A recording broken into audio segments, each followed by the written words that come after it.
नमस्कार. आपण पाहत आहात सम्यक क्रांती यूट्यूब चॅनल माधव गायकवाड. बंधू आणि भगिनींनो, माननीय छगन भुजबळ यांची मंत्रिमंडळामध्ये वर्णी लागलेली आहे. माननीय मुख्यमंत्री देवेंद्रजी फडणवीस साहेब यांनी अजित पवार साहेबांबरोबर विचार विनिमय करून माननीय छगन भुजबळ यांची मंत्रिमंडळामध्ये त्यांची नियुक्ती केलेली आहे. आणि तर प्रश्न असा निर्माण झालेला आहे की भारतीय जनता पार्टीचे नेते व प्रवक्ते अनेक भ्रष्टाचाराच्या विरुद्ध लढणारे नेते म्हणून ज्यांचं पूर्ण भारतवर्षामध्ये नाव आहे आणि विशेषतः महाराष्ट्रामध्ये विशेष त्यांचं नाव आहे, असे भारतीय जनता पार्टीचे माजी खासदार माननीय किरीट सोमय्या साहेब, त्याचप्रमाणे भाजपचे जुने नेते व प्रवक्ते मधु चव्हाण साहेब आणि एकंदरीत भारतीय जनता पार्टीच्या संदर्भामध्ये भारतीय जनता पार्टीचे नेते एकेकाळी माननीय छगन भुजबळच्या संदर्भामध्ये काय काय बोलत होते हे अनेक व्हिडिओच्या माध्यमातून सर्व जनता जाणते, पाहते, ऐकते. आणि माननीय किरीट सोमय्या यांनी महाराष्ट्रामध्ये अनेक भ्रष्टाचार उघडकीस आणले व जीव धोक्यात घालून अनेक प्रकरणं त्यांनी या महाराष्ट्रामध्ये पुढे आणली. आणि अनेकदा काँग्रेसचे जे नेते मंडळी आहेत त्या काँग्रेसच्या नेते मंडळींचा भ्रष्टाचार, त्या नेत्यांनी भ्रष्टाचार केलेला आहे आणि अशा पद्धतीचे कागदपत्र दाखवून त्यांनी महाराष्ट्रामध्ये अनेक प्रकरणं उजेडात आणली.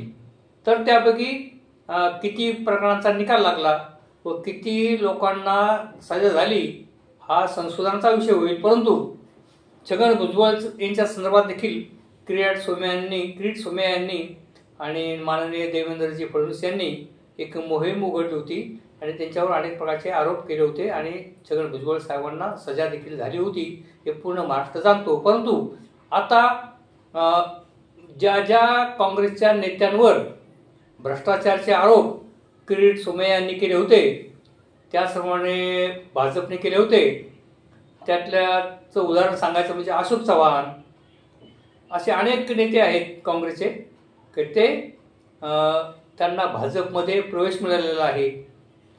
तेव्हा या ठिकाणी बाकी आता किरीट सोमय्यांची पंचायत झालेली दिसते.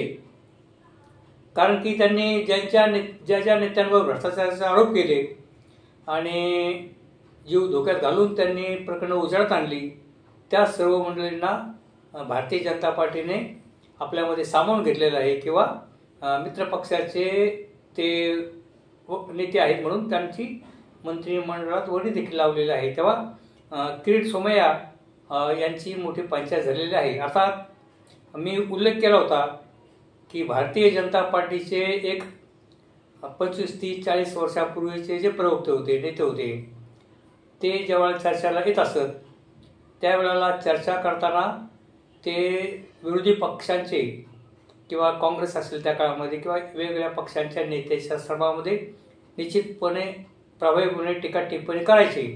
परंतु समोरच्या प्रवक्त्याचा किंवा समोरच्या नेत्याचा अवमान होणार नाही किंवा मानहानी होणार नाही, म्हणजे एक आदरयुक्त प्रखरपणे ते टीका करायचे असे प्रवक्ते होते महाराष्ट्रामध्ये.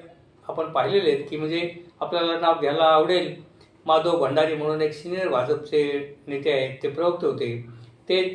ते जेव्हा चर्चेला यायचे वेगवेगळ्या चॅनलच्या माध्यमातून त्यावेळेला ते जे चर्चेला उत्तर द्यायचे तर ते समोरच्या प्रवक्त्याचा किंवा समोरच्या नेत्याचा थोडासा मान ठेवून प्रखरपणे विरोध करायचे.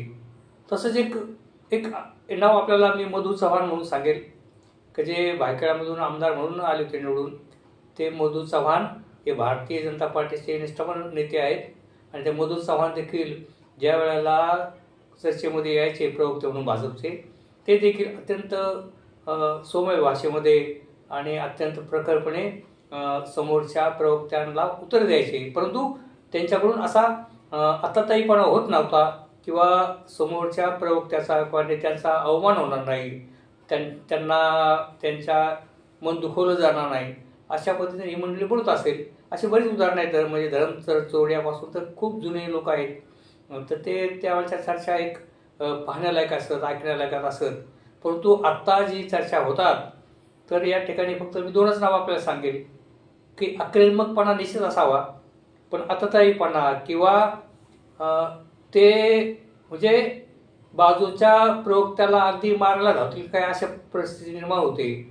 आणि मुसलमानांचा काही विषय निघाला असेल किंवा अतिरेक्यांचा वगैरे गोष्टी असतील, तर अत्यंत त्यांचे चेहरा हावभाव एकदम कडवटपणा असतो. म्हणजे मुसलमानांच्या प्रती अत्यंत कडवट भूमिका ती स्पष्टपणे दिसते.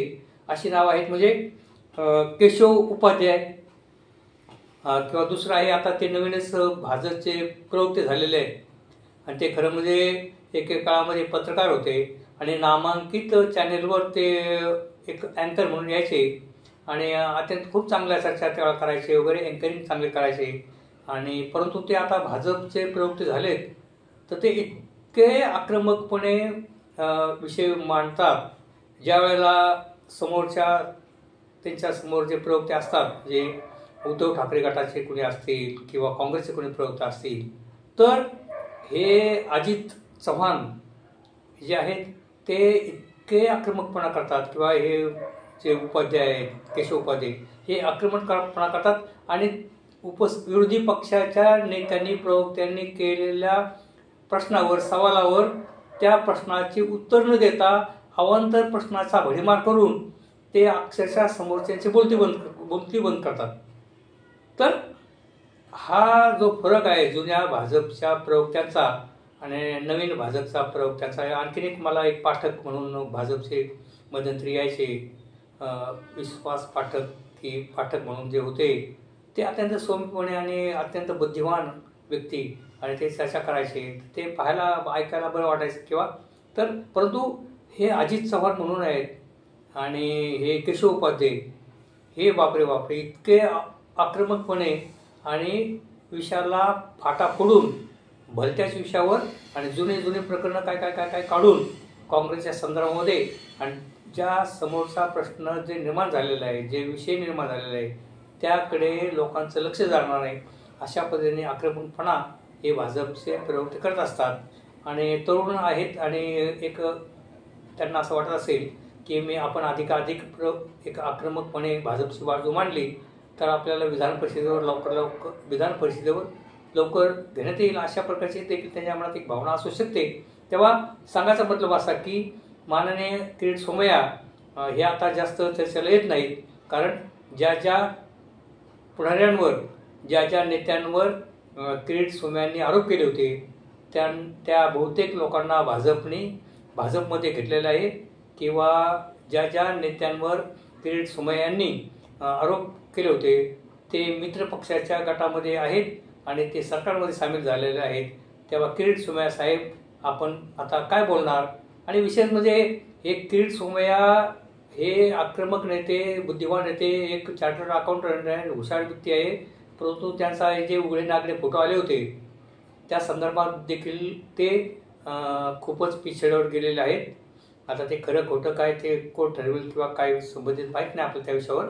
पण त्यांचे जे उघडे नागडे फोटो आले होते तेव्हापासून देखील ते भाजपचे नेते त्यांना जास्त प्रवक्ते पण करायला पाठवत नाही. दुसरे अत्यंत एक संयमी नेते म्हणून मी ज्यांचा उल्लेख केला होता, मधू चव्हाण. या मधू चव्हाणवर देखील एका महिलेने आरोप केलेला आहे आणि त्या महिलेने असं म्हटलं आहे की मला त्यांनी लग्नाचं वचन दिलं होतं, परंतु त्यांनी माझ्याशी लग्न केलं नाही आणि जवळजवळ 15-20 वर्ष आमचा संबंध आहे.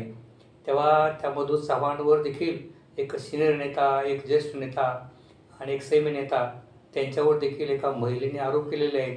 तेव्हा ते मधू चव्हाण देखील आता चर्चेमध्ये आपल्याला फारसं दिसत नाही. तेव्हा पार्टी विथ डिफरन्स म्हणजे इतरांपेक्षा वेगळी पार्टी असणारे पूर्वीच्या काळातले जे भाजपचे नेते आहेत ते जे संयमी आणि जे निष्ठावान आणि कुठल्याही धनसंपत्तीची अपेक्षा नाही आणि असे जे म्हणजे एक स्वयंसेवक किंवा कुठल्याही आमिषा न बाळगता काम करणारे जे पूर्वीचे जुन्या काळातले जे भाजपचे नेते कार्यकर्ते होते ते आता फारसे आपल्याला दिसत नाही. तेव्हा हे नवीन कल्चर आहे भाजपचं.